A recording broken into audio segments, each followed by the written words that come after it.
আগামী জাতীয় সংসদ নির্বাচনে প্রতিটা রাজনৈতিক দলই তাদের মনোনয়ন দিয়েছেন যে কারা তাদের আসন থেকে কোন জায়গায় কে নির্বাচন করবে।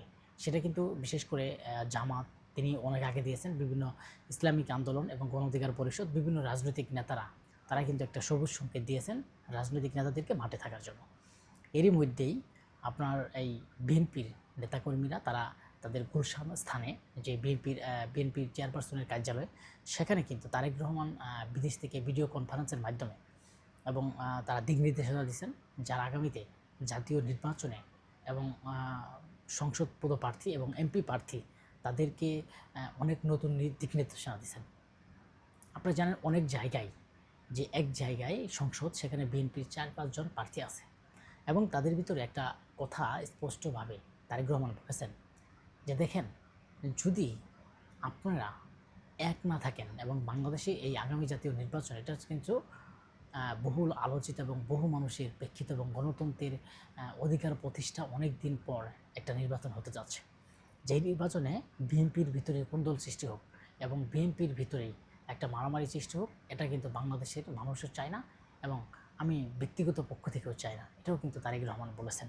তিনি বলেছেন যে আগামী যাকে মনোনয়ন দেওয়া হবে, দল যাকে মনোনয়ন দেওয়া হবে তার বিরুদ্ধে কোনো বিপক্ষে নির্বাচন করা যাবে না এবং তাদের সাথে মিলিয়ে আগামী জাতীয় নির্বাচন করার জন্য, বিএনপি ক্ষমতায় পাওয়ার জন্য এবং বিএনপিকে ক্ষমতায় নিয়ে যাওয়ার জন্য প্রতিটা মানুষই রাজনৈতিক দলকে তাদের কাজকর্ম পরিচালনা করতে হবে এবং মানুষের দাঁড়ে দাঁড়িয়ে যেতে হবে এবং 31 দফা বাস্তবায়নের প্রতিশ্রুতি দিতে হবে এবং মানুষকে বোঝাতে হবে যে এই বিএনপি 31 দফা বাস্তবায়ন করে ক্ষমতায় গেলে এবং সাধারণ মানুষের জন্য ভালো হবে। কিন্তু কোনোভাবেই যাতে প্রতিটা রাজনৈতিক দলের ভিতরে কোনো কুন্তল সৃষ্টি না হয় এবং তুলপাড় সৃষ্টি না হয়, তিনি নির্দেশনা দিয়েছেন যে দল থেকে যাকে নমিনেশন দেওয়া হবে এবং তার পক্ষেই কাজ করতে হবে। অনেকেই কিন্তু বার হয়ে তিনি বলেছেন যে তারেক রহমান অনেক সুন্দর দিক নির্দেশনা দিয়েছেন এবং একজন দল থেকে নমিনেশন দিলে তার বিপক্ষে নির্বাচন করা যাবে না। এবং আপনারা জানেন যে ইতিমধ্যে আমরা এর আগেও দেখেছি যে দল থেকে যখন একজনকে নমিনেশন দেওয়া হয়, তার বিপক্ষে যদি কেউ নির্বাচন করে, সেই নির্বাচনকে তাকে দল থেকে বহিষ্কার করে দেওয়া হয়। এখন তারেক রহমান বলেছে শুধু বহিষ্কার করে দেওয়া হবে না এবং তাদের বিরুদ্ধে কিন্তু ব্যবস্থারও আশ্বাসের কথা বলেছেন। যে কোনোভাবেই এই নির্বাচনে সব মানুষকেই এবং বিএনপির যত নেতাকর্মী আছে তাদের সবাইকে ঐক্যবদ্ধ থেকে বিএনপিকে ক্ষমতায় নিয়ে যেতে হবে। আপনারা জানেন, যদি আপনারা বিপক্ষে নির্বাচন করেন, একজন নমিনেশনের বিপক্ষে নির্বাচন করেন, দল একজন নমিনেশন দিছে অ্যান্ড আরেকজন তার বিরুদ্ধে বিএনপির প্রার্থী নির্বাচন করবে, কিন্তু যদি বিএনপি ক্ষমতায় না আসতে পারে তাহলে কিন্তু দুজনের জন্যই সমস্যা হবে।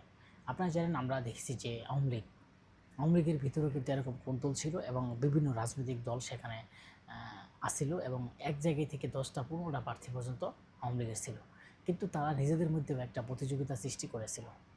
দেখেন, এখন বর্তমানে আওয়ামী লীগ চলে গেছে, কিন্তু শুধু প্রতিটা যারাই তাদের বিপক্ষে নিজেদের বিপক্ষে ছিল তারা কিন্তু সবাই চলে গেছে। এর জন্যই বাংলাদেশের যে জাতীয়তাবাদী দলের যে বিএনপির ভারপ্রাপ্ত চেয়ারম্যান, তিনি কিন্তু নতুন নির্দেশনা দিয়েছেন যে দল যাকে সমর্থন করবে এবং দল যাকে ভালো ভাববে এবং তাকেই কিন্তু নমিনেশন দেওয়া হবে। আর বলেছে যে নমিনেশন পাবেন যিনি ত্যাগী নেতা এবং দলের মাঠের জন্য মানুষের জন্য কাজ করছেন এবং দীর্ঘদিন লড়াই সংগ্রাম করে মানুষের পাশে ছিলেন এবং প্রতিটা মানুষকে সহযোগিতা করেছে। তাদের পাশে থেকে আজ পর্যন্ত হামলা মামলা খেয়ে তারা এখনও পর্যন্ত বিএনপি রাজনীতির সাথে জড়িত, কখনো দুঃসময়ে তারা চলে যায়নি। এমন নেতাকেই কিন্তু বিএনপি থেকে মনোনয়ন দেওয়া হবে, এমনই নির্দেশনা দিয়েছেন বিএনপির ভারপ্রাপ্ত চেয়ারম্যান তারেক রহমান। সবাই ভালো থাকবেন, সুস্থ থাকবেন।